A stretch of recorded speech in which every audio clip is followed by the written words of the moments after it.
Ça y est?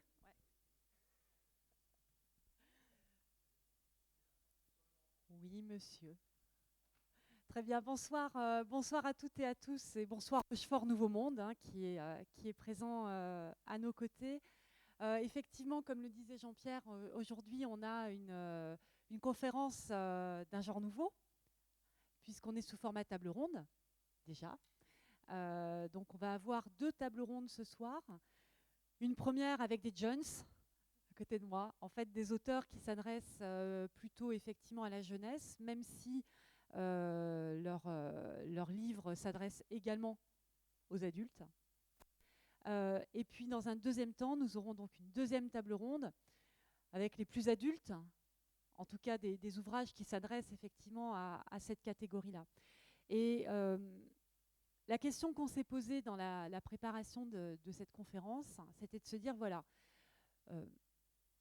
au-delà de savoir pourquoi on écrit, c'est véritablement se dire quelle est la puissance en fait de l'écriture, la puissance des ouvrages, des récits ou des romans, et en quoi l'écriture et en fait, la lecture plutôt permet véritablement de fabriquer du discernement. Comme vous le savez, c'est quand même le but aussi hein, de Rochefort Nouveau Monde que de travailler sur l'esprit critique, ce qui fait qu'on est tous et toutes, on espère en tout cas, libres de penser. Alors on va démarrer tout de suite par la première table ronde jeunesse. Donc j'ai à mes côtés deux auteurs. Donc on a tout d'abord Vanessa Soligna qui est à ma gauche. Et donc Vanessa a écrit notamment, alors c'est celui que j'avais et que j'ai lu, qui est l'enquête Loti, mais également hop, le dernier, plutôt sous format BD. C'est pas le dernier, c'est celui d'avant. Bon, c'est pas grave. En tout cas, il a été bien écrit par Vanessa, pardon, qui s'appelle Dame Cigogne, Mission Terre d'Afrique. Le deuxième auteur à mes côtés, c'est Jérôme Fernandez. Ah, tiens, c'est bizarre. Alors lui, il n'est pas complètement rocheforté, mais sa sœur l'est. Et donc, son ouvrage s'appelle Bernard et c'est un conte dont on va parler tout à l'heure. Ce que je tiens à préciser, c'est que ces deux auteurs, en fait, reversent leurs droits à deux associations. Hein. La première qui est l'APIC, hein, qui est une association rochefortaise pour les quartiers populaires de Rochefort. Et la deuxième association qui est celle à laquelle Jérôme Fernandez reverse ses droits, qui s'appelle Handicap Invisible. Voilà. Alors on va rentrer tout de suite dans le vif du sujet. Donc on voit bien que depuis plusieurs années, la littérature jeunesse a quand même le vent en poupe. Notamment, il y a tout un tas de nouveaux genres hein, qui sont arrivés. Alors on pense évidemment à Harry Potter qui, dans les années 2000, a stimulé la lecture chez les jeunes. Plus récemment, on parle du dark romance, par exemple, qui séduit notamment beaucoup les jeunes filles. Mais effectivement, c'est un moyen de faire réfléchir les jeunes, hein, cette littérature, et de les amener à se poser des questions, à s'identifier ou pas à certains personnages, et à travailler sur des valeurs. Donc la première question que je vais vous poser à chacun d'entre vous, c'est en quoi justement les romans que vous écrivez sont essentiels à vos yeux pour éveiller la curiosité des jeunes lecteurs et les amener également à se questionner sur les valeurs. Alors Vanessa, vous voulez commencer? Allez.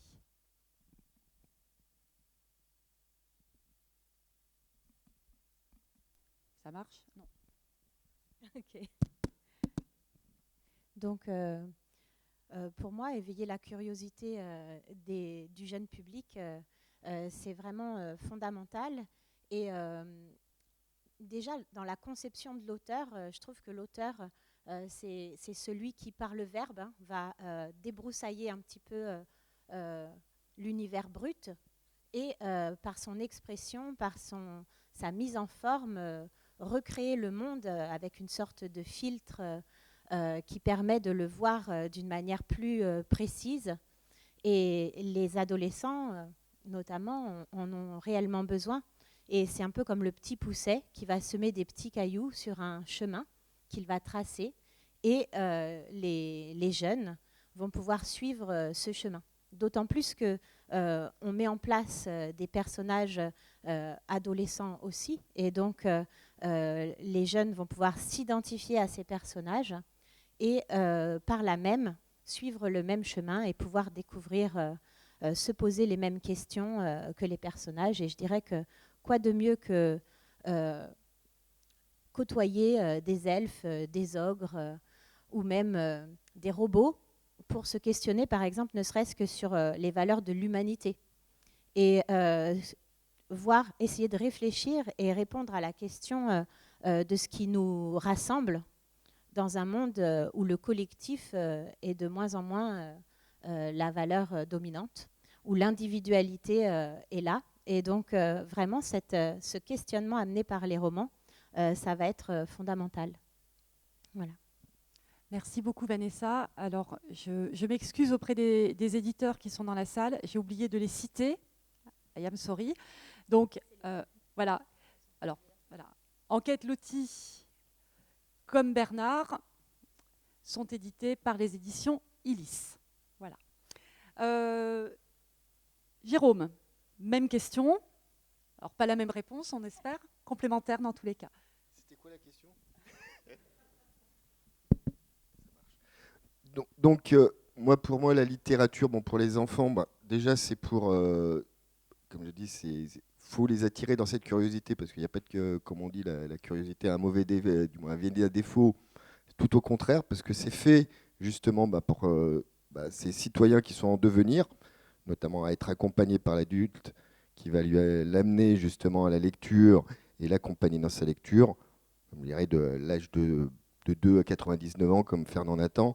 Et ça lui permet justement de se construire en tant qu'adulte en devenir, avec créer ses valeurs qu'il aura demain.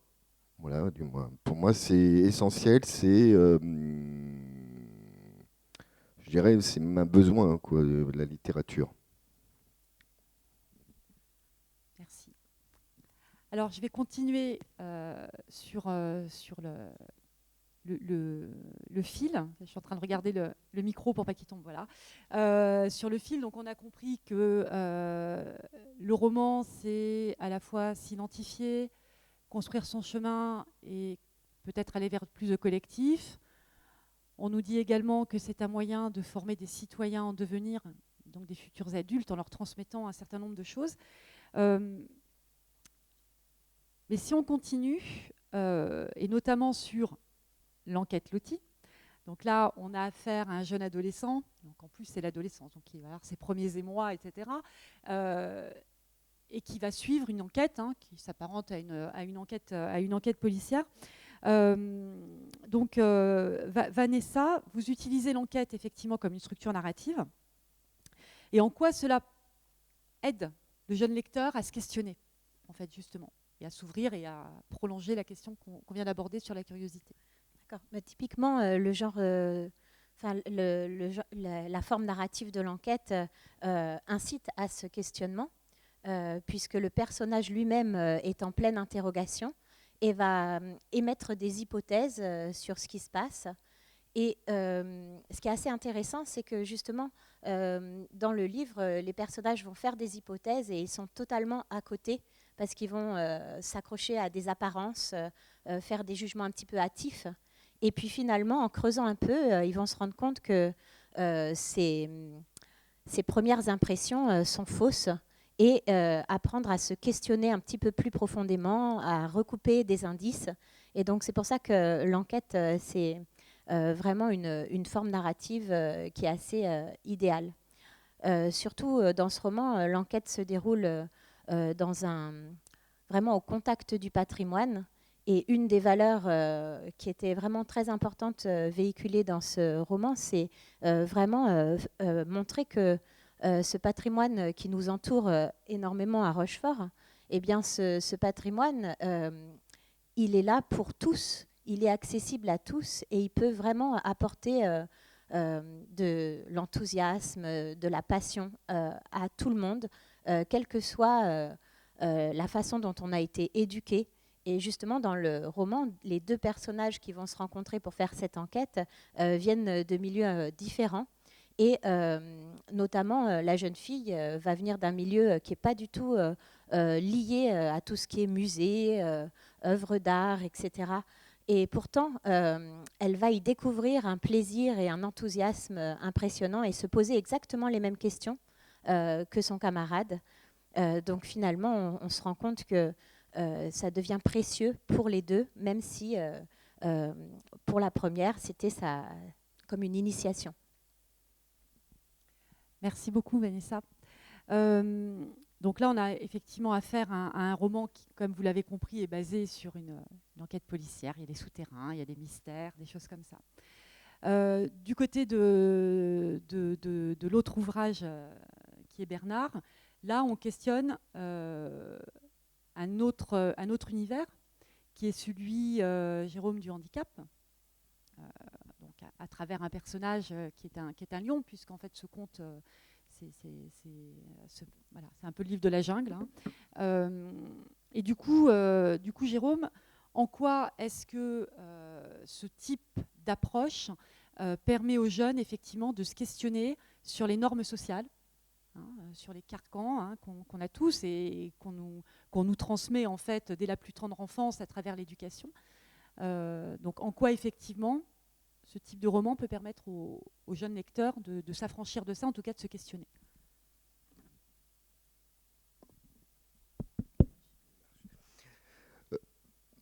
Moi, du moins, je pars du principe que chaque lecteur, peu importe l'âge, mais qu'on est jeune, on a besoin aussi de s'identifier au personnage.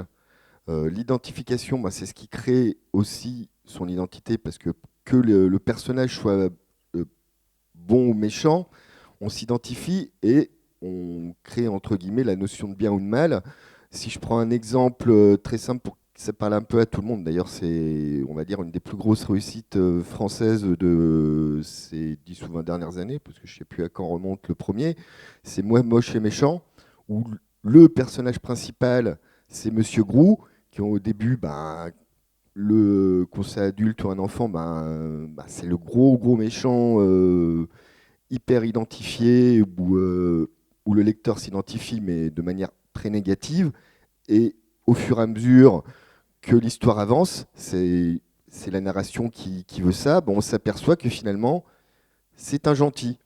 Et comme je dis, effectivement, c'est par cette identification-là et cette évolution des valeurs que le lecteur, et là l'enfant, il peut évoluer dans le sens des valeurs, c'est-à-dire de passer d'une valeur qui n'est pas bien définie à une valeur qui est positive, ancrée sur la bienveillance. Et comme je dis, moi, notamment, c'est la base, je dirais, de mon bouquin, c'est-à-dire amener l'autre vers la bienveillance, notamment par un cheminement qui n'est pas forcément éclairé tout de suite par une valeur morale qui est prédéfinie. Voilà, c'est le cheminement de la narration qui emmène vers la bienveillance. Merci. Alors, on va terminer ce premier échange par une question commune à chacun d'entre vous. Cette question, c'est quels ont été les grands auteurs ou les grandes œuvres qui vous ont le plus marqué, qui vous ont le plus inspiré, justement, dans ce chemin vers l'écriture et cette volonté, voilà, à un moment donné, de franchir le pas. Vanessa ? Alors, je ne peux pas commencer autrement que par citer Arthur Rimbaud, qui pour moi était vraiment la découverte de l'adolescence et qui a ouvert le champ des possibles de l'expression pour moi et m'a donné envie de lui répondre immédiatement par écrit. Et c'est à ce moment-là que j'ai commencé à écrire, voilà, en découvrant Sensation d'été ou Ma bohème d'Arthur Rimbaud. Et sinon, en auteur en littérature adulte, j'ai beaucoup aimé Carole Martinez, qui a fait notamment Cœur cousu.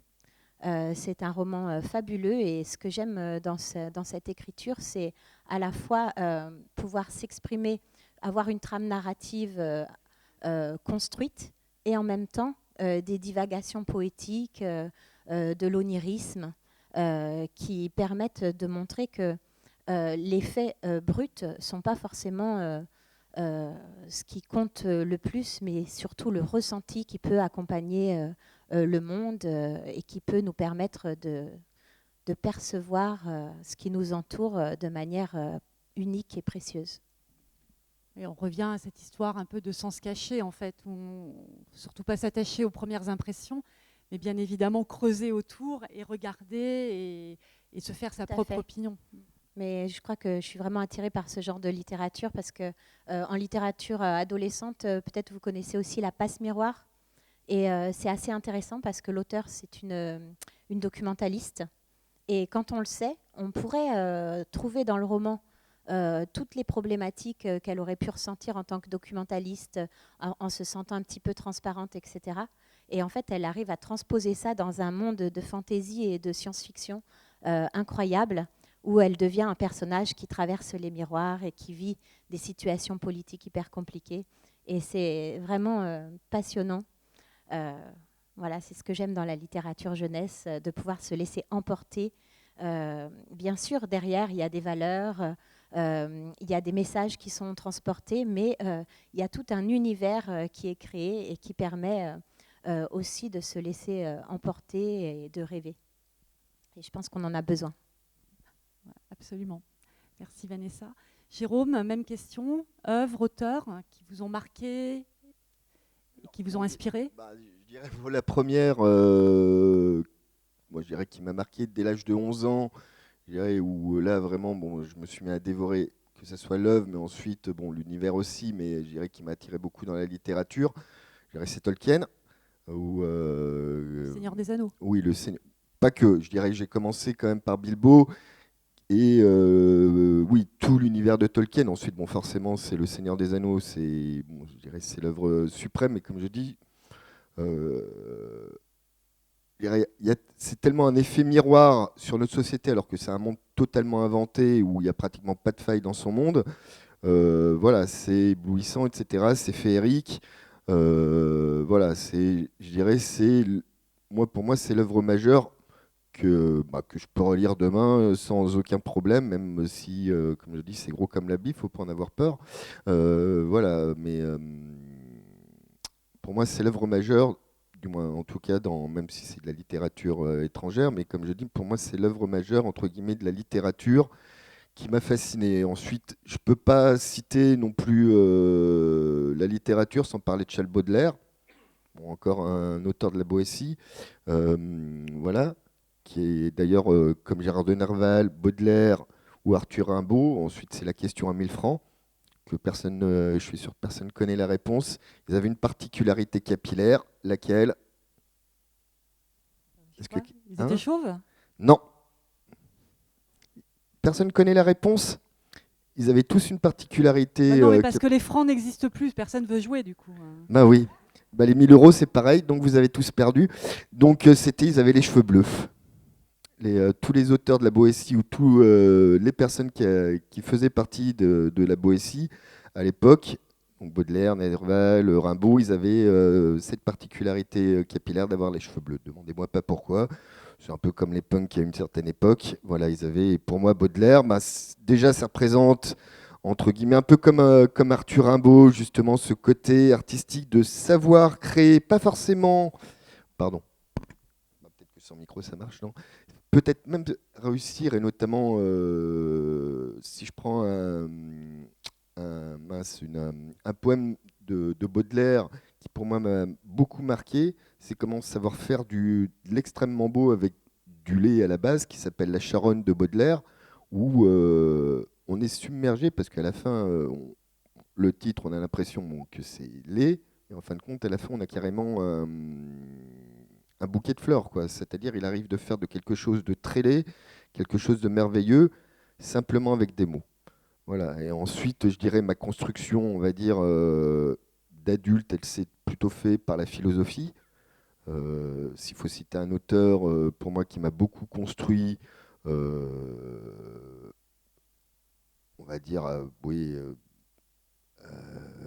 comme dirait l'autre, vers les 14-15 ans où j'ai commencé à m'intéresser à la philosophie, je dirais Frédéric Nietzsche ou Descartes. Bon, c'est cartésien Descartes, mais voilà, Frédéric Nietzsche qui était vraiment En plus, qui apparaissait une période, je dirais, qui, on va dire, qui,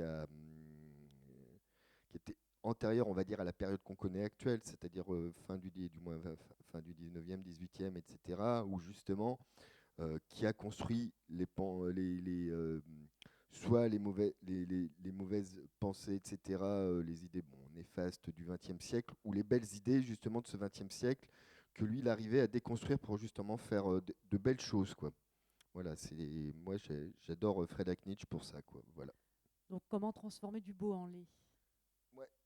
D'accord. Parce que je pense que c'est un peu, si je peux revenir au thème de la bienveillance, parce que c'est le mot qui m'anime beaucoup, comme je dis, voilà, justement, parce que je pense que les gens, ils ont tous ça en haut, la bienveillance, mais c'est simplement un bouton qu'il faudra allumer. Je pense que tout le monde a la bienveillance, mais tout le monde ne l'a pas acté dans le sens quotidien du terme et que c'est un bouton à rallumer à tout instant. Merci beaucoup à tous les deux. Donc on retient faire du beau avec du lait, on retient la notion d'onirisme, de découverte, d'imagination également, et tout ça au service des lecteurs et des plus jeunes en particulier, et on comprend que ça leur permet également de se construire. Donc ces ouvrages, vous pourrez les retrouver tout à l'heure à l'issue de la conférence, et ils sont aussi tout à fait lisibles par les adultes. Ils sont même conseillés aux adultes d'ailleurs. Merci beaucoup à tous les deux. Je vous invite à descendre de la scène. Si tu veux, je peux faire vidéo, j'ai les cheveux blancs.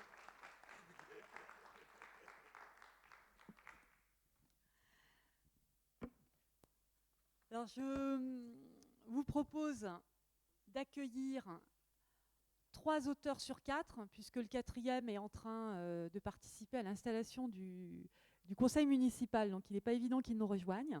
Donc j'appelle sur scène Sylvain Bussière, Alexandre Roger et Isabelle Flamand.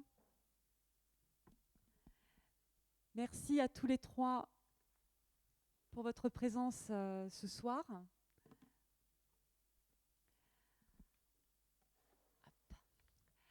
Donc j'ai devant moi les ouvrages. Cette fois, je n'ai pas oublié de citer les éditeurs.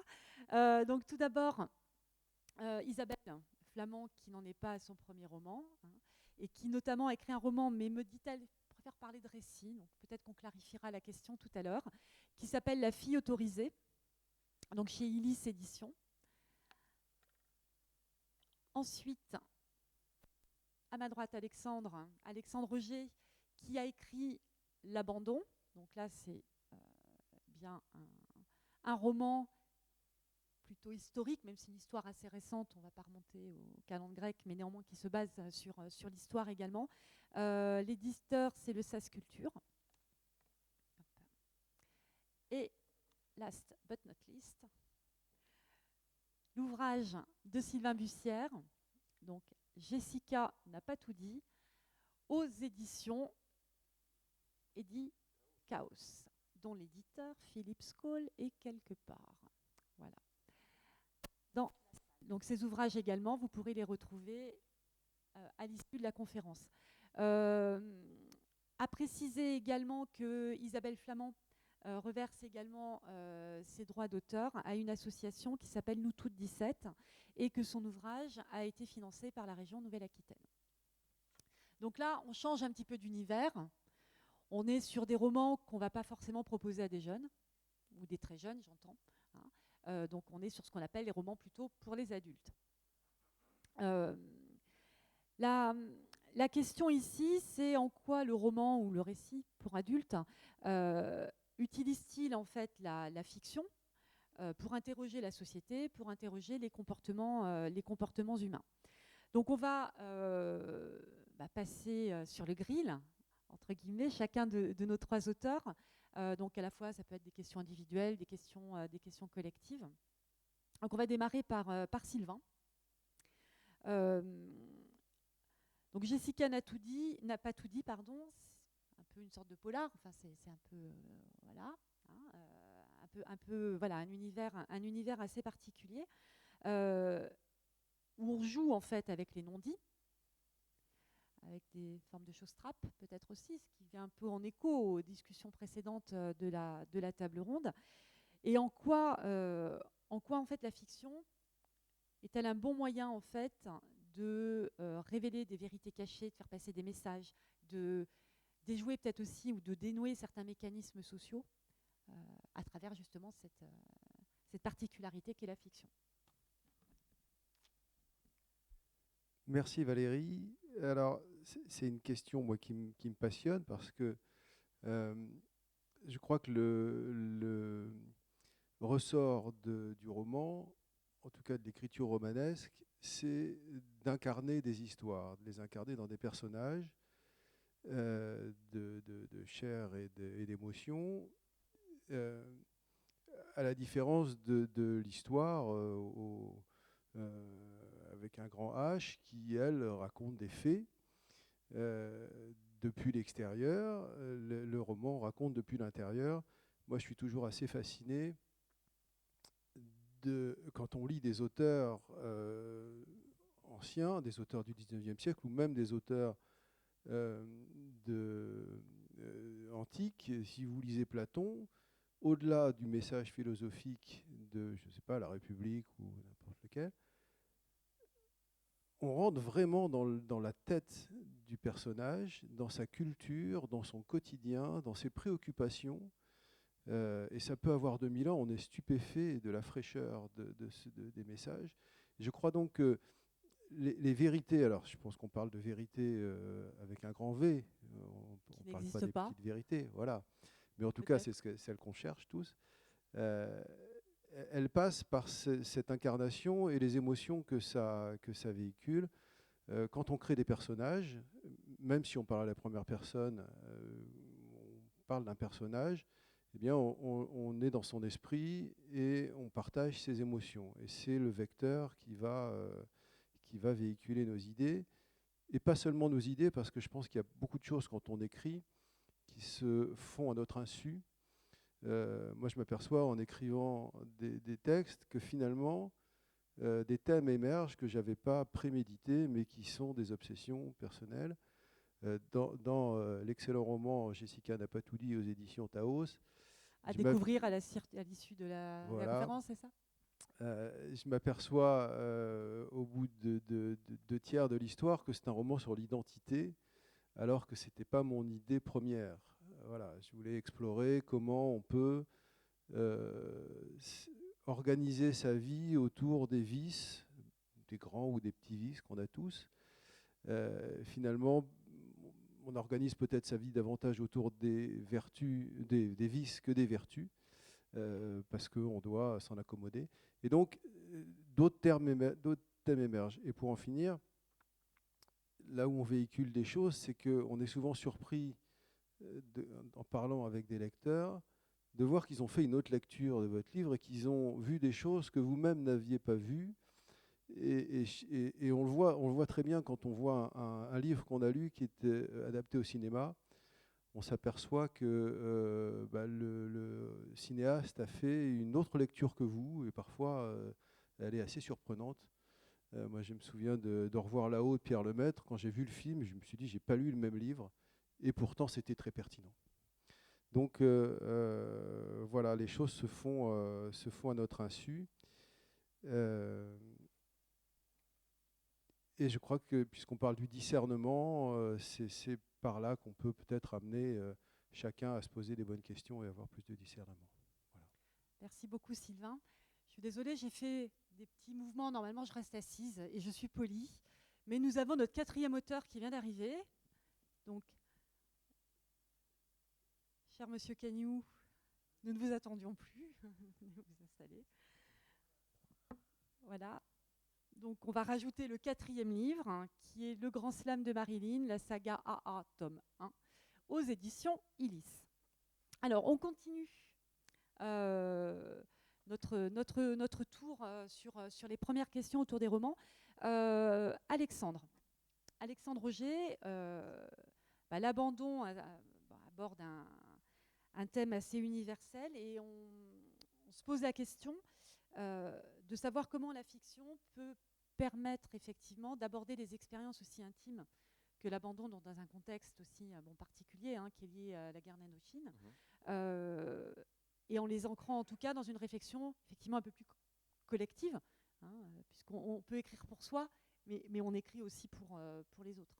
Exactement, c'est ce qui m'a plu dans le fait d'écrire l'abandon. D'ailleurs, une émission de radio que j'ai fait récemment, le présentateur me disait que vous auriez pu appeler ça les abandons. Et c'est vrai qu'au final, c'est ce qui ressort du livre, c'était à la fois de partir sur quelque chose de micro, l'abandon que peut vivre le personnage principal du livre et qui fait qu'il va être en quête d'identité, vraiment cette recherche de trouver un père, et qui va trouver à travers une figure qu'il rencontrera dans une période d'abandon aussi, pendant la Seconde Guerre mondiale à Vichy, et qui va faire que ce personnage, tout au long de son parcours, même en Indochine finalement, le fil rouge qui va le suivre, c'est cette quête de l'identité, et c'est cette quête pour venir combler ce manque qu'il a depuis sa naissance, c'est-à-dire le manque du père et de la figure paternelle. Et ça m'a vraiment plu de le chercher, parce qu'en écrivant et en le relisant, je me suis rendu compte, comme Sylvain, qu'il y avait des choses que je n'avais pas forcément vues au départ, que d'autres ont vues pour moi aussi. Donc, ce qui est très agréable quand des gens vous le soulignent, quand vous faites des rencontres derrière.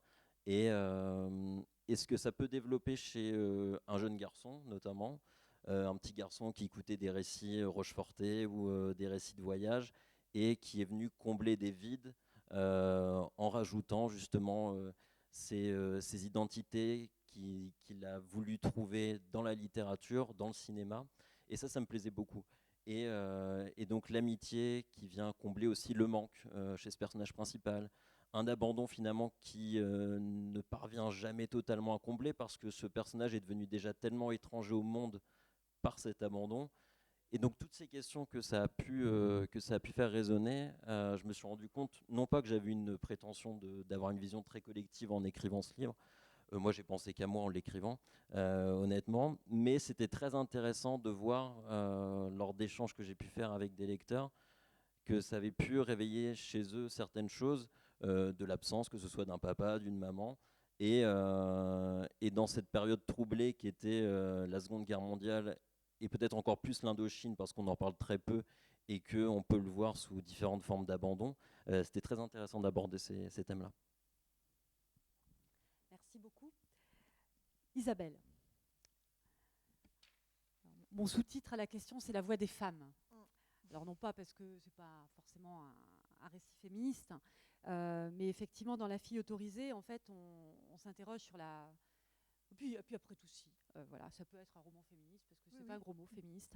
La question s'est interrogée en fait sur la place des femmes dans la société, et en quoi votre roman ou récit, j'aimerais bien que vous m'expliquiez la différence entre les deux, donne-t-il la parole en fait justement à des voix marginalisées, donc on entend relativement peu. Alors, un récit parce que je l'ai écrit pour moi, que je parle de moi et que je l'assume complètement.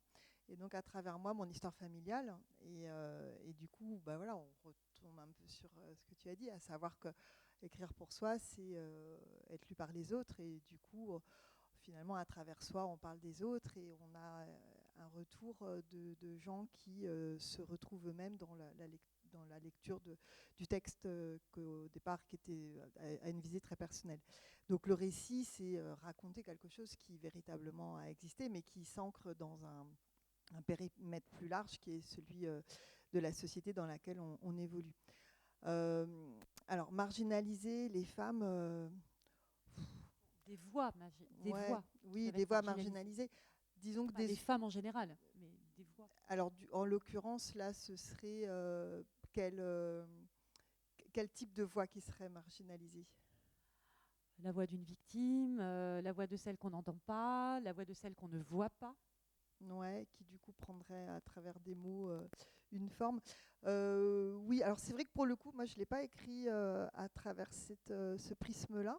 Moi, c'était plutôt une quête intergénérationnelle, comprendre comment des femmes d'une autre génération, et là en l'occurrence une transmission à travers un héritage féminin, mère, grand-mère, etc., comment finalement la place des femmes évolue dans la société, comment soi-même on s'autorise à avoir une place. Donc ça c'est un grand débat, puisque à la fois il y a un schéma très patriarcal, mais il y a aussi le carcan qu'on s'impose à soi-même. Et ce récit, il a été fait au moment où, à la mort de mon père, ma mère m'a dit sur le chemin, alors que j'étais en route pour la rejoindre pour les obsèques, pas de fleurs, pas de photos, et puis commence pas à écrire un texte là, à raconter toujours devant tout le monde, voilà.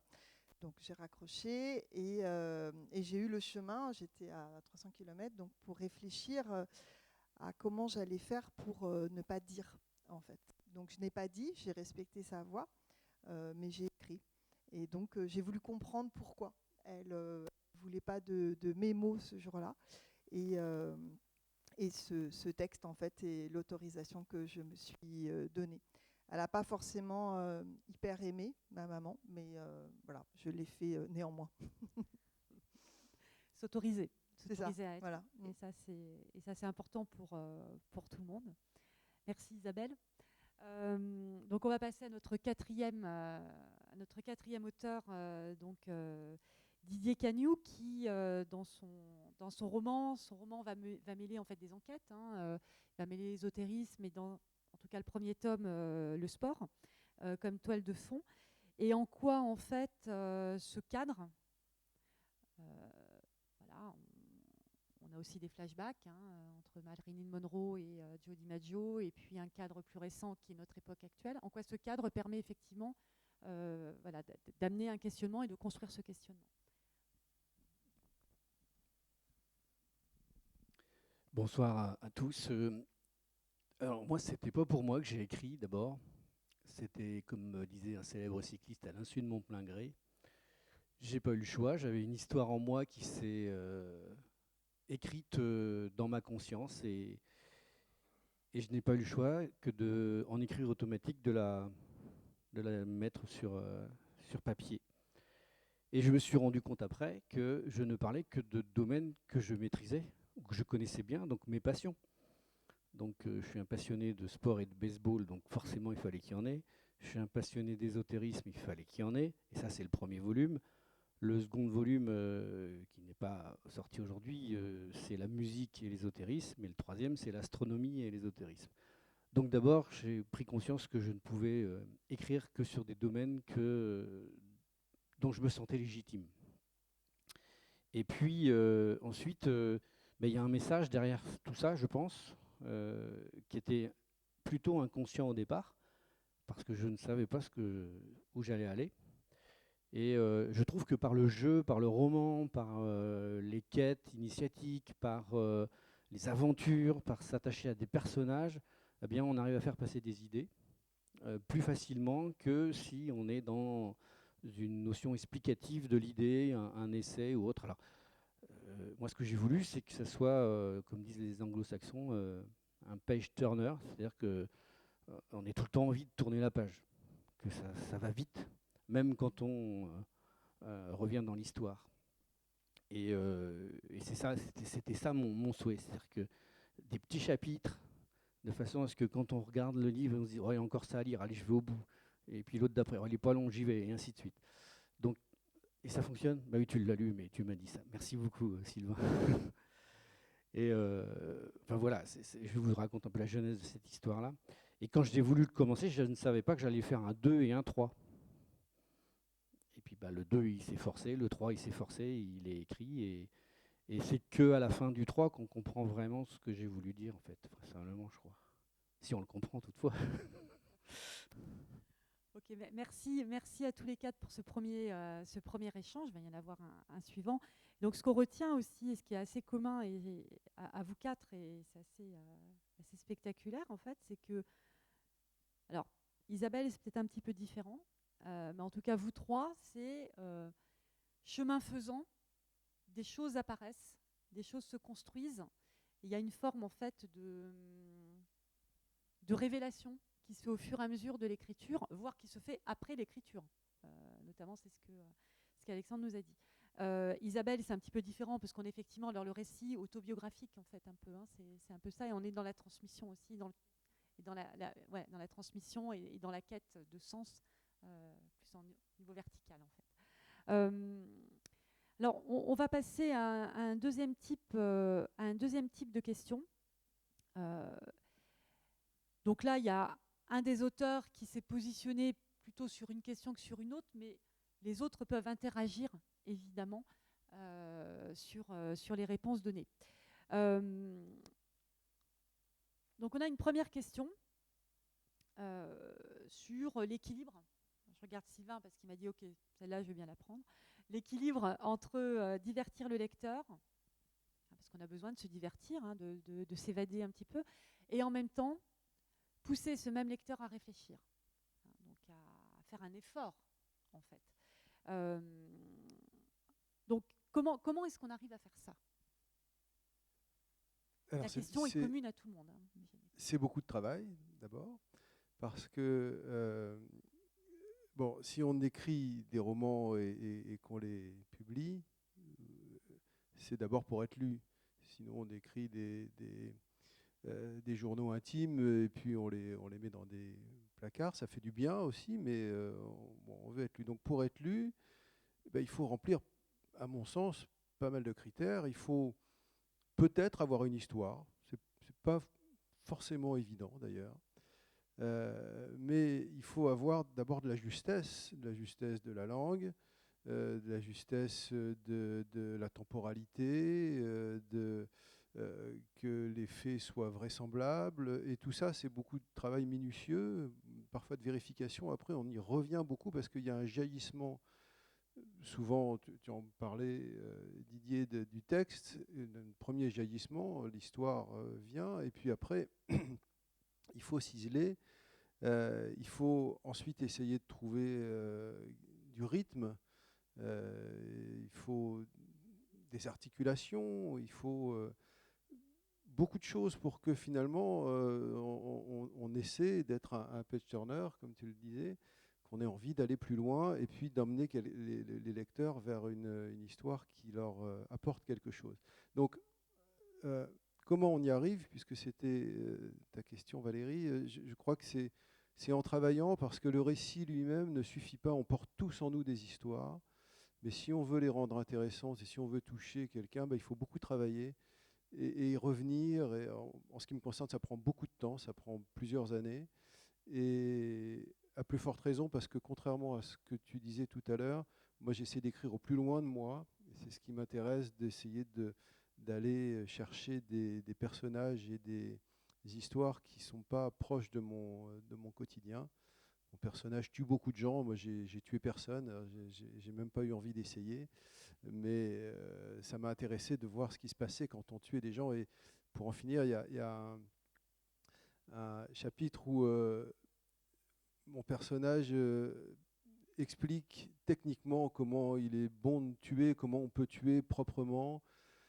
Il n'aime pas le sang, alors il essaie d'utiliser des procédés qui sont plus liés à l'étranglement, à la noyade, bon, voilà. Mais finalement, quand on commence à explorer ça, ça devient intéressant. On se pose la question soi-même, comment on ferait si on avait envie de tuer quelqu'un? On a tous envie de tuer quelqu'un un jour. Bon, alors on peut se poser la question. Voilà, mais en tout cas, c'est beaucoup de travail pour arriver à ce que ça devienne des histoires qui soient lisibles. Merci Sylvain. Est-ce que l'un d'entre vous veut abonder sur cette question-là de comment on fait en fait le délicat équilibre entre effectivement le divertissement, hein, et puis la réflexion? Isabelle. Merci. Oui, effectivement, je partage ce qui a été dit. C'est pour donner l'impression qu'une lecture est facile et qu'effectivement on a envie de tourner les pages. En amont, il y a un travail énorme. C'est ce texte qui est assez court, il y a 5 versions et j'ai mis effectivement plus de 2 ans à l'écrire, alors que ça pourrait paraître effectivement être des pages d'un journal intime. Mais en fait, les pages du journal intime ne ressemblent pas du tout à ce texte qui est là, qui est destiné justement à être lu.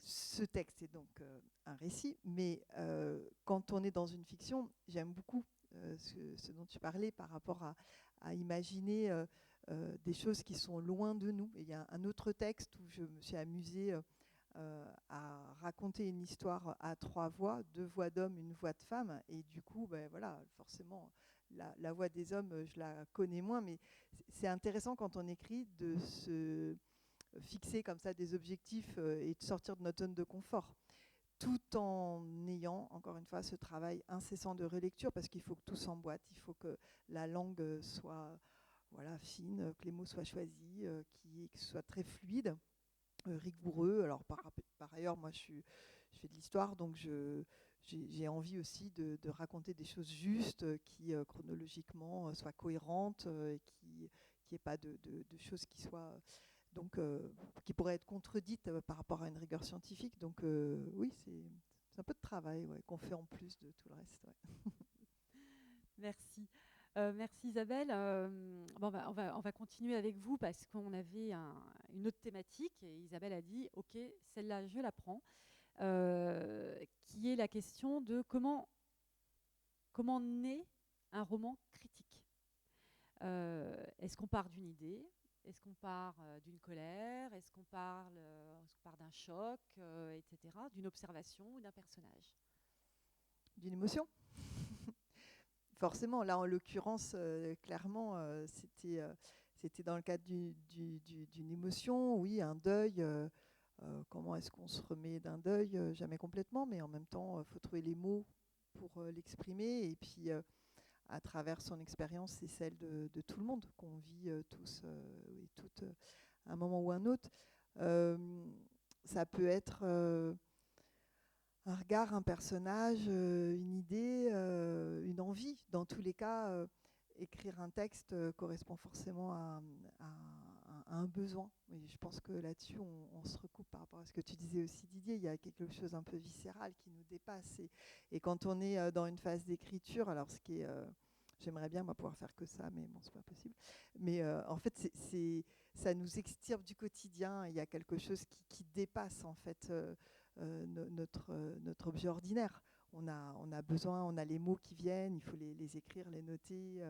Et enfin là, en tous les cas, c'est une émotion. Voilà, c'est un événement de vie sur lequel il a fallu mettre des mots. Donc là, on est effectivement plutôt sur cet exemple-là de livre-là, on est plutôt effectivement sur de l'intime qui amène effectivement ce besoin d'écrire. Est-ce que quelqu'un d'autre veut intervenir sur ce sujet? Didier? Oui, je reviens très, très, très fortement sur ton idée d'émotion. Je ne sais pas si ça vous fait ça, mais quand on regarde les journaux télévisés, quand on regarde un petit peu les actualités, quand on regarde l'histoire, la violence qui se répand sur les réseaux sociaux et dans toutes les actualités, moi, ça me fatigue. J'en suis même à me dire, j'ai plus envie de regarder, je comprends pas pourquoi les hommes sont si violents. Et en fait, tout est parti de là. J'arrive pas à comprendre qu'on ne peut pas maîtriser la violence qu'on a en soi. On est des animaux, d'accord, mais bon alors je rentre pas sur le sujet philosophique, mais tous mes romans sont là-dessus, c'est comment l'humain s'élève en devenant non-violent et comment peut-il le faire.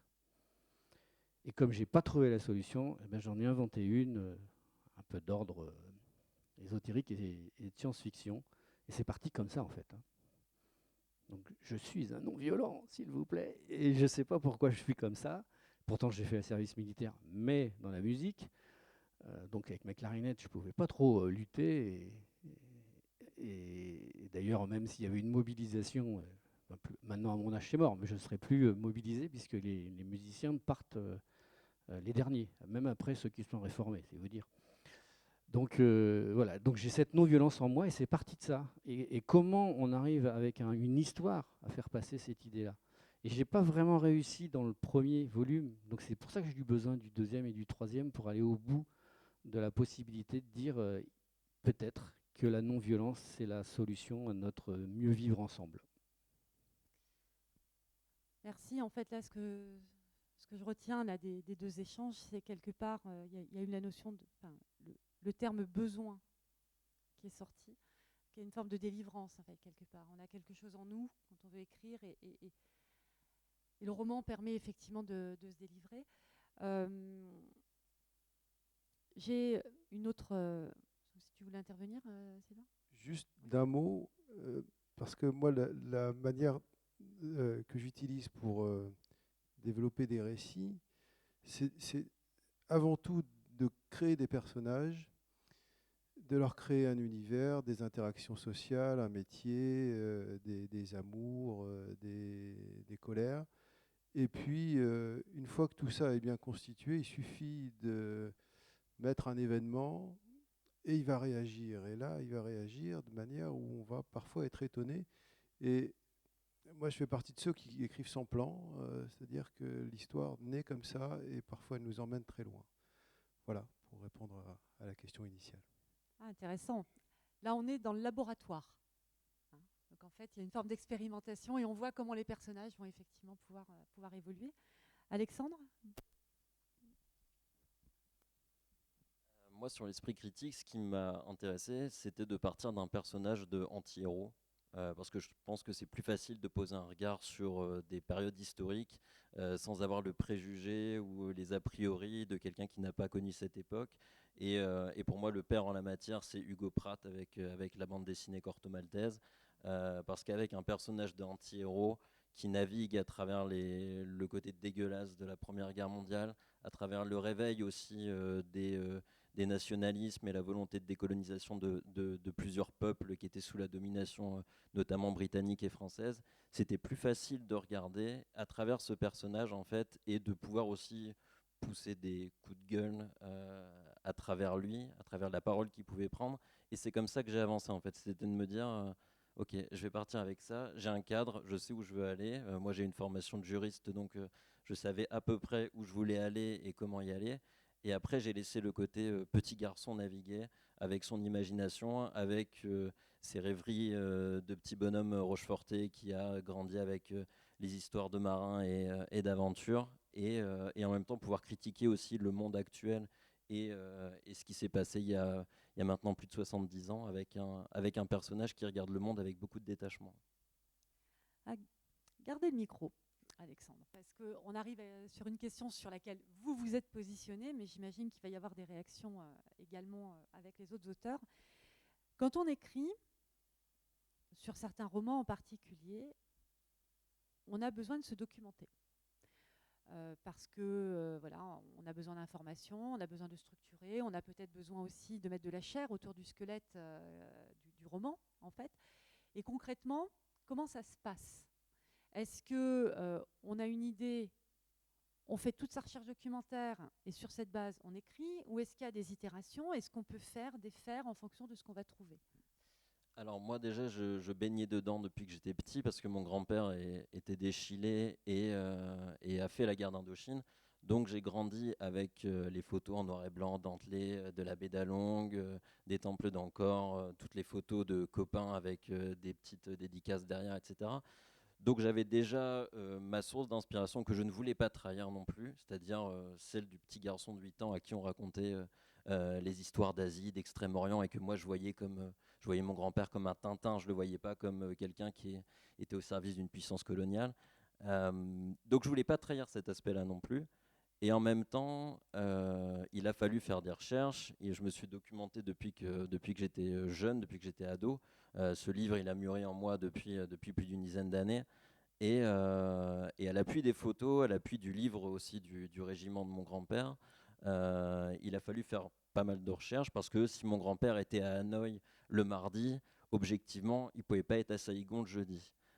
Donc ça peut paraître tout bête, mais dans le sens où en plus dans mon roman, il y a beaucoup de moments oniriques, de rêveries, de moments un peu suspendus.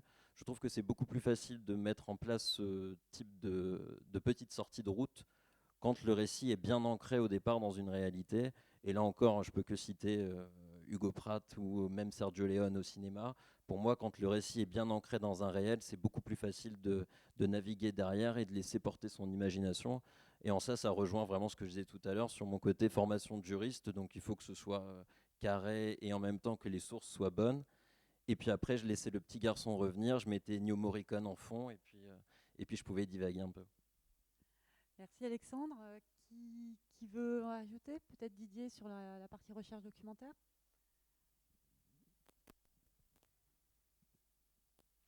Alors moi, je me suis mis dans une position confortable puisque je parle de sujets qui me passionnent. Donc déjà, j'ai beaucoup lu, j'ai beaucoup regardé, mais ça suffit pas.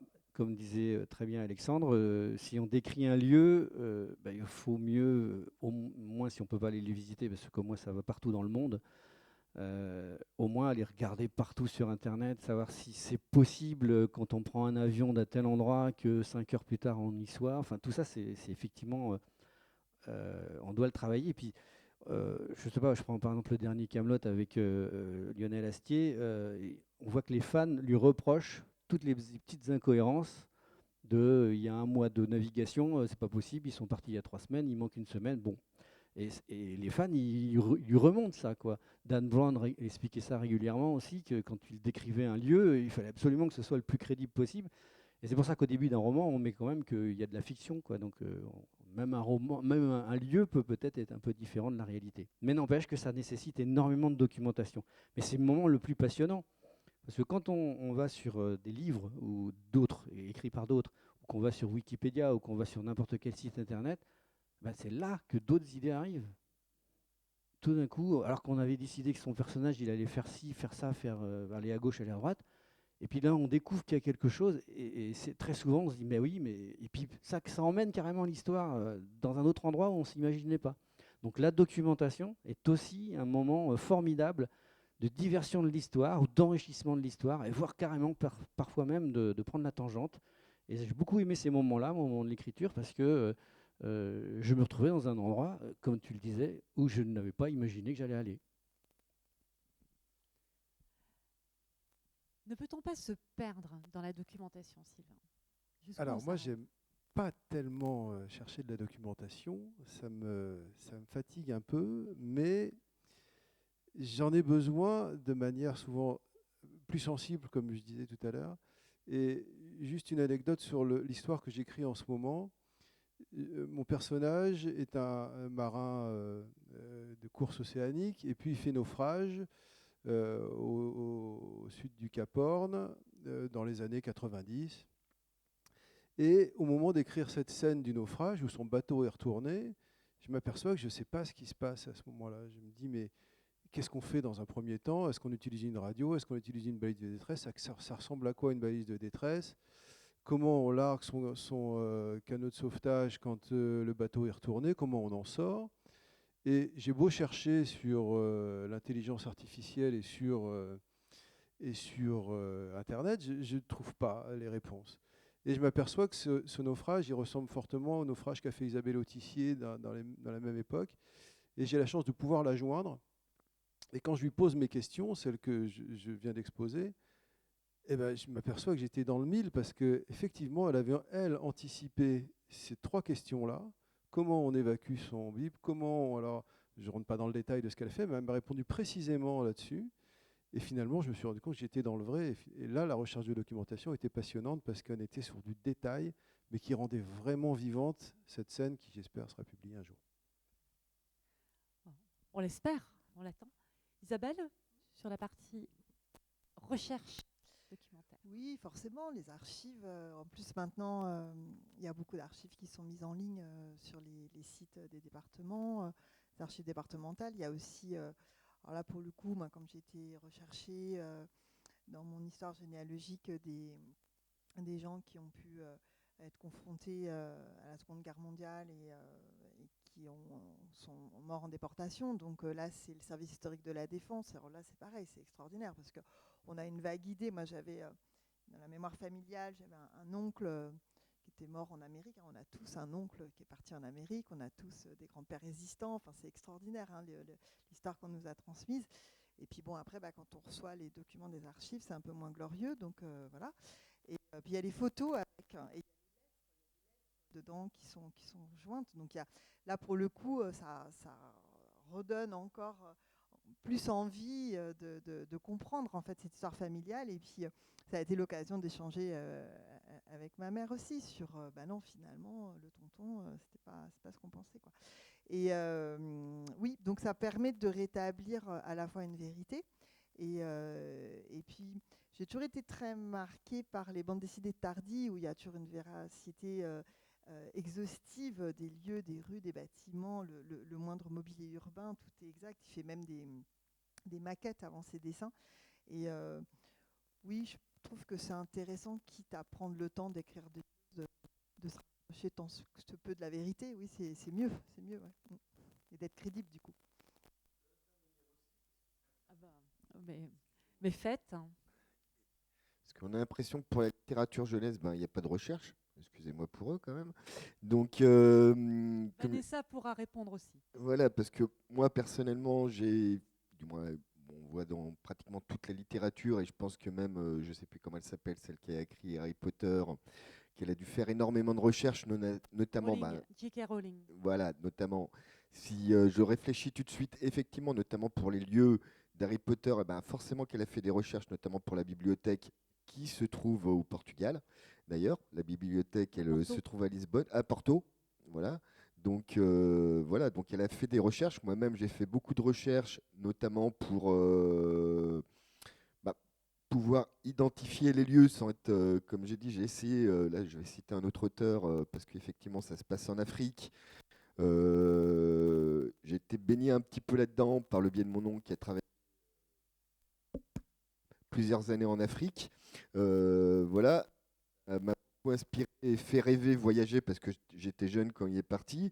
Ensuite, moi, je suis quelqu'un de littéraire à la base, donc j'ai lu aussi Senghor, etc. Et j'ai vu qu'il avait fait énormément de recherches tout en voulant dans ses œuvres ne pas forcément qu'on sache vraiment et situé donc dans le monde africain.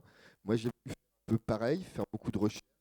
Les personnages, donc j'ai fait un peu comme La Fontaine, c'est-à-dire transposer l'humain à l'animal. Comme ça, comme je dis, on peut se permettre des libertés qu'on ne se permettrait pas avec l'humain, c'est-à-dire lui faire dire des choses, lui faire faire des choses.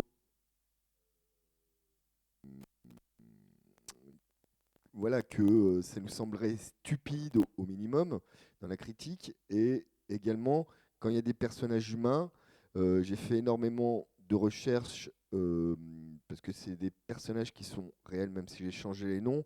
Et comme j'ai dit, c'était énormément de recherches, même si j'avais l'histoire dans la tête, pour qu'il y ait de la crédibilité.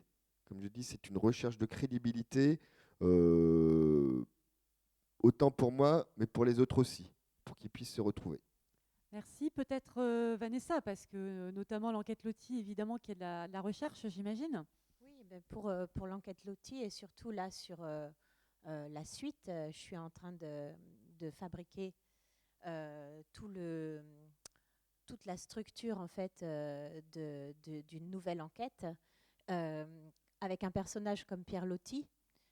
Si on veut vraiment tourner autour de ce personnage, faire découvrir aux jeunes certains aspects de sa personnalité, il faut faire pas mal de recherches. Mais alors, j'ai beaucoup d'assistantes et d'assistants qui m'aident dans ces recherches, puisque moi, je n'ai pas choisi forcément que la lecture.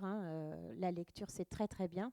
Mais ici à Rochefort, on a des grands spécialistes de Pierre Loti, et notamment les causeries de Pierre Loti, avec des conférences une fois par mois, l'après-midi.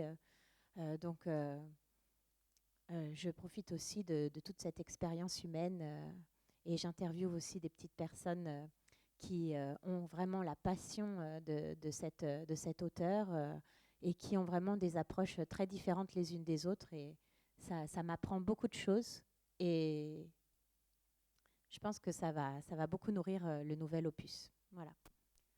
Merci beaucoup. Je pense que ça va être, je vois le Big Chief derrière. Oui, j'ai compris, c'est la montre. D'accord. C'est le mot de la fin.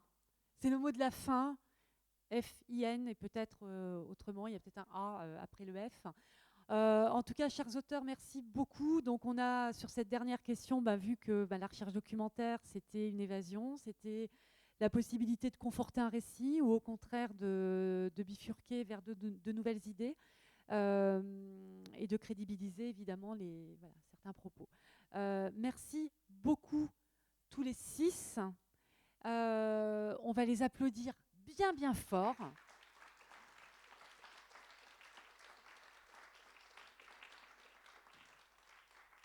Pour leur talent et aussi pour l'amitié qu'ils nous font d'être présents et présentes ce soir. Et probablement que le public a des questions, auquel cas nos auteurs y répondront avec grand plaisir. Et je les invite d'ailleurs à venir sur scène. Je vais laisser ma chaise. Je vais faire passer le micro, ça va me changer. Tiens, j'ai bougé un peu. Allez. Qui souhaite poser une question ou témoigner? Tu peux t'asseoir là si tu veux. Allez, deux simultanément. Bonsoir. J'ai une toute petite question, que ce soit au niveau des publics adolescents ou on va dire adultes. Ce qui serait intéressant, c'est, ma question pose sur le fait que vous avez des enfants ou des adultes qui s'enferment dans la lecture, puisque derrière, ils ont un entourage social appauvri. Et dans ce fait, je reviens au titre, puisque le roman fabrique le discernement, puisque vous êtes prêt à véhiculer des valeurs qui sont nobles, bien sûr. Qu'est-ce qu'on pourrait dire à ces gens qui s'enferment dans la littérature?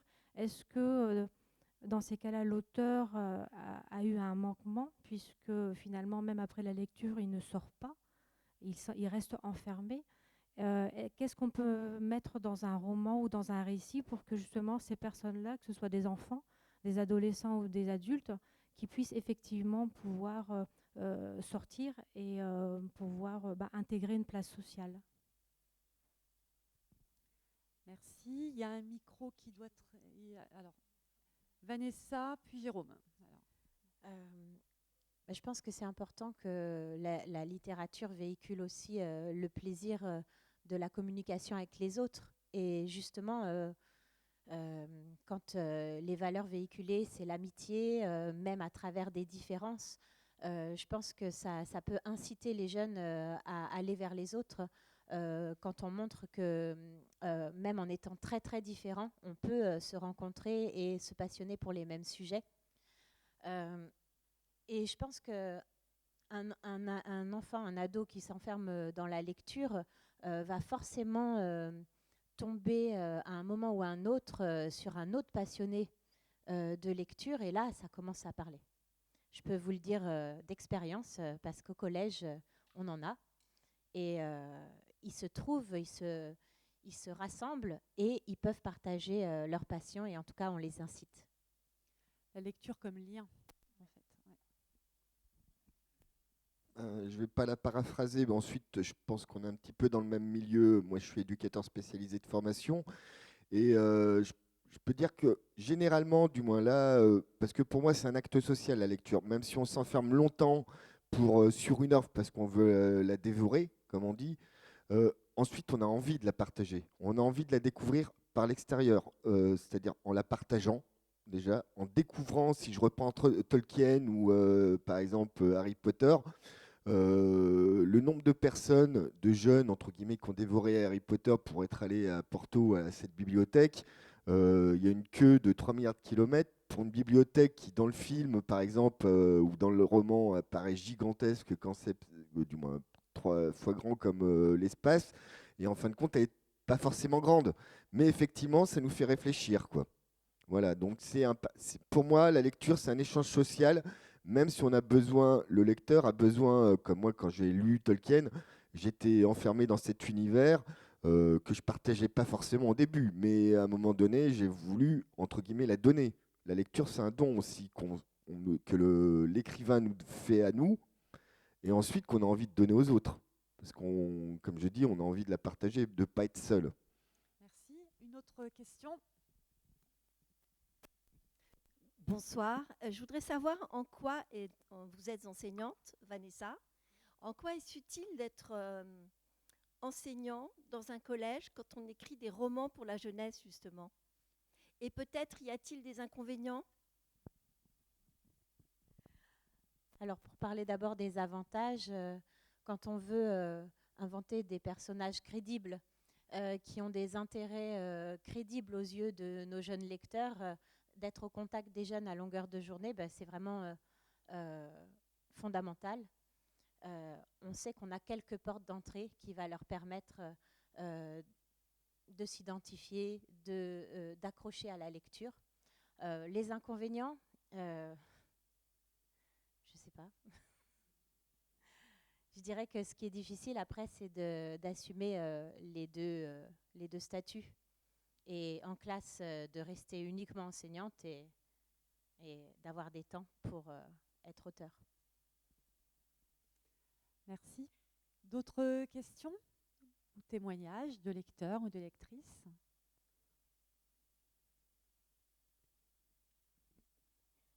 Je me retourne. Non ?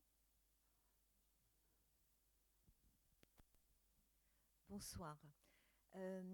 Le roman fabrique du discernement, c'est-à-dire que on pense qu'il pousse le lecteur à analyser, à penser, à réfléchir, à prendre du recul. Est-ce que lorsque vous écrivez, vous avez cet objectif? Ah, qui se lance? Sylvain. Non. Non, on écrit ce qu'on est. Chacun après d'en faire sa lecture. Mais on a tous, quand on écrit des choses, on a l'impression d'avoir raison. Donc, on se trompe évidemment, mais en tout cas, on a envie de le partager. Moi, j'ai pas cette préoccupation-là. Je sais pas. Autres. Oui, non plus, parce que on n'a pas envie de convaincre. On n'est pas là pour convaincre. D'abord, on n'est même pas sûr qu'il y ait au moins une seule personne qui va nous lire. Donc déjà, quand vous en avez une qui vous lit... Les relecteurs ou relectrices. Alors oui, mais parce qu'on les force, on leur dit, est-ce que tu veux bien relire mon manuscrit?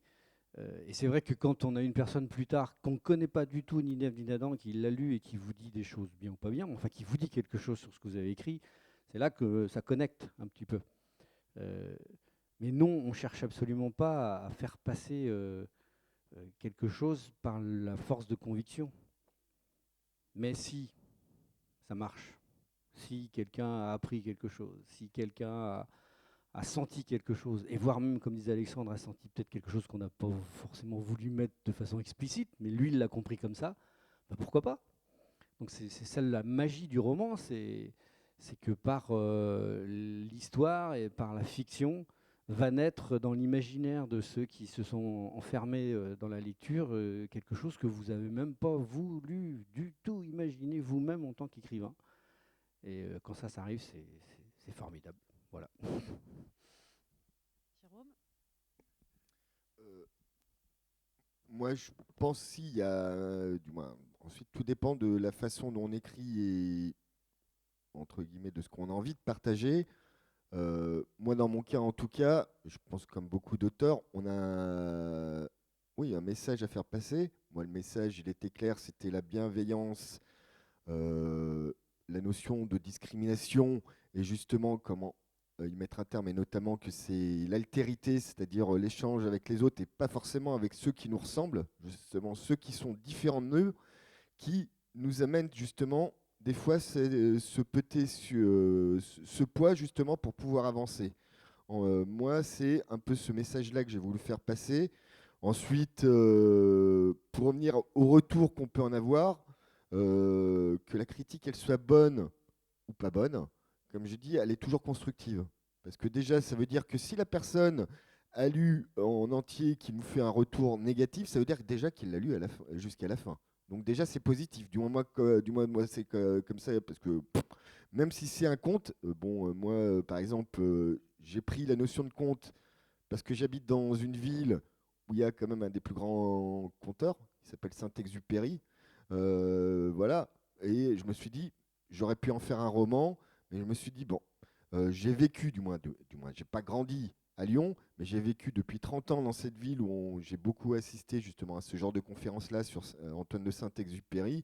Et je me suis dit, tiens, je vais utiliser ce format-là, court, pour faire passer un message qui est beaucoup plus profond et long qu'un simple conte. Voilà. C'est pour ça que un conte, il s'adresse autant à un enfant qu'à un adulte.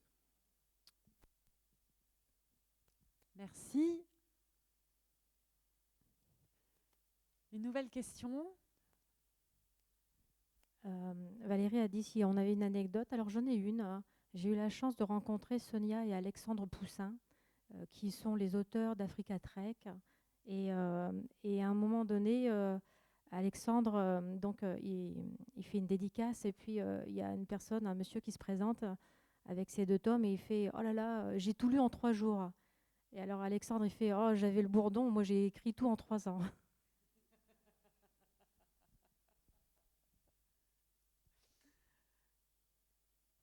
Une question. Valérie a demandé aux auteurs jeunesse quels avaient été leurs auteurs ou livres marquants, et j'aurais voulu connaître aussi, au niveau des auteurs du coup pour adultes, quels auteurs ou livres vous ont marqué ou inspiré. Comme il n'y a pas d'enfants dans la salle, allez-y. Les auteurs qui m'inspirent, je l'ai cité tout à l'heure, dans l'univers de la bande dessinée, c'est forcément Hugo Pratt, mais parce que ça a été la porte ouverte aussi vers plein d'autres auteurs, vers Jack London, vers Joseph Kessel, vers Joseph Conrad.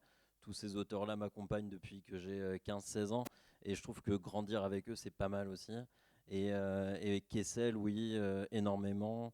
Gary, et puis dans la façon d'écrire, dans le côté dégueulasse d'écrire, Céline. Alors c'est pas facile de citer Céline, mais bon, pour plein de raisons évidemment, mais malgré tout le voyage, je pense que quand on le lit, c'est pas pareil de retrouver un livre après quand on a lu Le Voyage au bout de la nuit. Donc ces auteurs-là, ouais, m'accompagnent depuis très longtemps. Isabelle. Alors moi, adolescente, je lisais beaucoup de fresques historiques de grandes sagas, Zola, Balzac, bien sûr. Plus tard, j'ai découvert Barjavel. Et ensuite, ce qui a été le déclic, mais aussi en termes d'écriture, de structure de la phrase, c'est Beauvoir, Duras et Annie Ernaux, bien sûr. Ouais. Et plus récemment aussi, j'ai retrouvé l'équivalent de Zola, Balzac en écriture yiddish avec les frères Singer. Merci. Sylvain?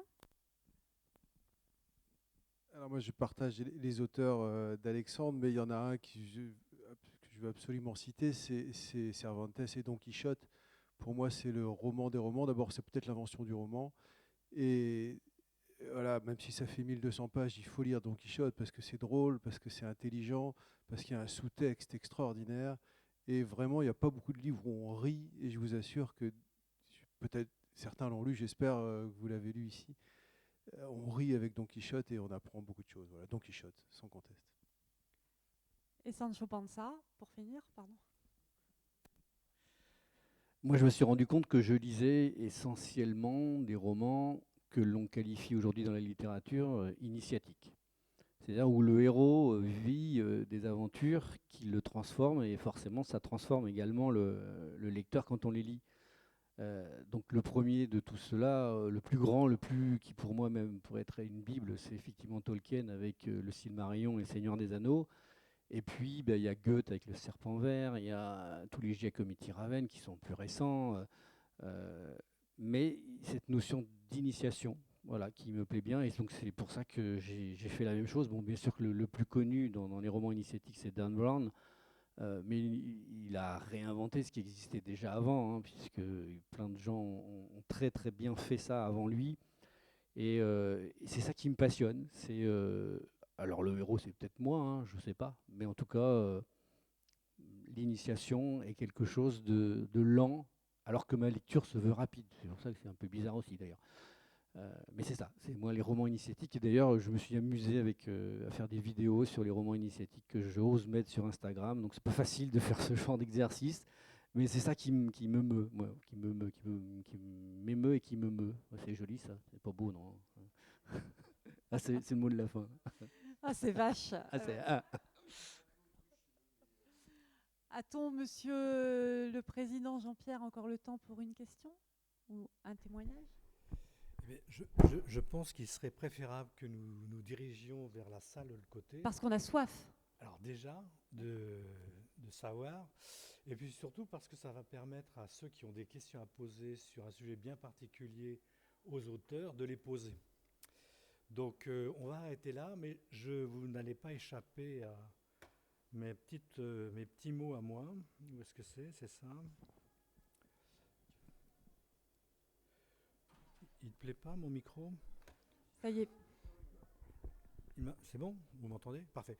Voilà, donc on a essayé ce soir une nouvelle formule avec une table ronde que nous avions faite avec des politiques. Là, ce n'était pas des politiques, ça avait toujours le même but de faire réfléchir à d'autres vies, d'autres univers, et de façon à bousculer un petit peu nos pensées. La prochaine fois, prochain événement que nous allons avoir est aussi un petit peu en dehors de notre tradition de conférence, puisque nous allons organiser une soirée musicale dans la salle à côté. L'objectif est simple, c'est qu'on s'est aperçu qu'on travaillait beaucoup avec, enfin, nos spectateurs, notre assistance était toujours un petit peu disponible à cette heure-ci, et que ça voulait dire qu'il n'y avait pas beaucoup de jeunes, pas beaucoup de parents en âge de s'occuper d'enfants. Et donc, c'est pour ne pas dire des personnes âgées ou retraitées ou autres. Bon, d'accord, vous avez compris la litote.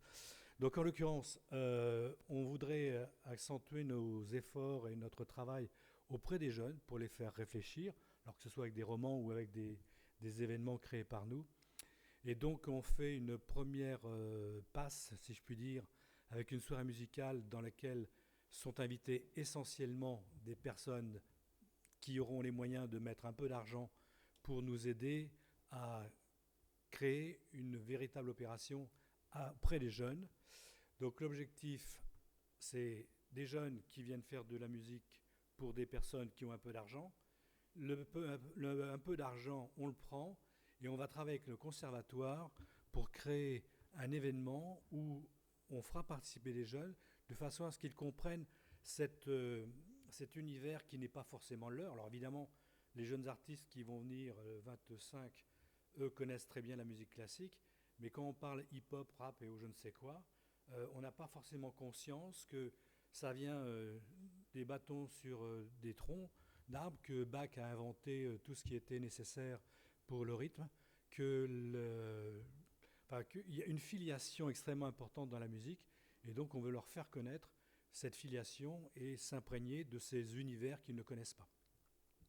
Donc à la fin, quand on partira, je vous mettrai quelque chose qui représente assez bien cette opération. Alors selon les fonds qu'on obtiendra, on aura soit des cours de musique, soit un spectacle musical, opéra ou autre. On verra bien. En tous les cas, voilà notre objectif. Donc le 25 avril, n'hésitez pas, c'est disponible à la réservation sur notre site internet. Vous passerez de toute façon un bon moment et après vous ferez une bonne action. Je vous donne aussi quelques informations complémentaires sur d'autres sujets. Premièrement, en juin, je commence par la fin. J'ai un mauvais titre, puisqu'il s'agit plutôt des conflits. On va traiter du conflit sociétal, du conflit familial, du conflit qu'on trouve tous les jours. Il ne s'agit pas forcément des conflits qu'on peut trouver en Iran ou en Ukraine, mais dans nos vies, nous sommes toujours confrontés à des conflits. Donc on va trouver un spécialiste du conflit qui nous expliquera quelle est exactement la teneur du conflit, pourquoi cela, est-ce que c'est un dysfonctionnement ou pas un dysfonctionnement, est-ce que c'est nécessaire, comment est-ce qu'on peut traiter tout ça. Et donc ce sera une conférence dans la lignée de ce que nous faisions jusqu'à maintenant. La soirée musicale, je viens d'en parler. Le 2-5 avril, il y aura un festival qui s'appelle Cerveau-Dissé. Je vous encourage à y aller. C'est la 4e édition. C'est à Marennes, hier Brouage. C'est fabuleux. Il y aura notamment, il y a quelques belles signatures, mais je vous encourage à aller vous inscrire. Hier, il restait 58 places pour écouter la conférence de Franck Ramu, qui est chercheur au CNRS et qui connaît tout sur la neuropsychologie, et c'est absolument passionnant. Donc ce festival, outre que ce sont des amis, a vraiment beaucoup d'intérêt et je vous encourage à aller le voir. Et puis le dernier événement est beaucoup plus proche puisque c'est la semaine prochaine. Bon, vous savez qu'un certain nombre des membres du Francfort Nouveau Monde initial étaient francs-maçons. Les francs-maçons ont l'habitude de se réunir tous les 15 jours pour essayer de réfléchir au monde et à l'initiation, comme disait notre ami Didier tout à l'heure, le commencement de quelque chose. Donc on ne renie pas cette filiation et il se trouve que le grand maître de la Grande Loge de France, mais d'autres viendront plus tard, vient faire une présentation sur pourquoi être franc-maçon, c'est à peu près le même thème tout le temps, Pourquoi être franc-maçon en 2026 ou dans les années futures? C'est pourquoi réfléchir au monde et pourquoi ne pas se satisfaire de ce qu'on a. En gros, c'est ça. Donc, on va favoriser toujours la réflexion, d'où qu'elle vienne, pour être en accord avec nos propres objectifs de Rochefort Nouveau Monde. Voilà, j'en ai terminé. Donc, je vous encourage à aller de l'autre côté, traverser le couloir. Il y a des chips, de l'eau et des dédicaces. De l'eau? De l'eau, oui, je crois. Et on va puis, tous faire, hein? Oui, on va tous faire, effectivement. Et pour partir, je vais vous mettre un exemple de ce que je trouve assez fabuleux. Tiens, ça ne marche pas, c'est parfait. En ce qui concerne d'un mélange d'opéra et de comment dirais-je, de modernité. Donc la danse du Calumet. L'auteur de la musique, c'est Jean-Philippe Rameau, donc Louis XIV. Les danseurs sont actuels. Et vous pouvez passer de l'autre côté.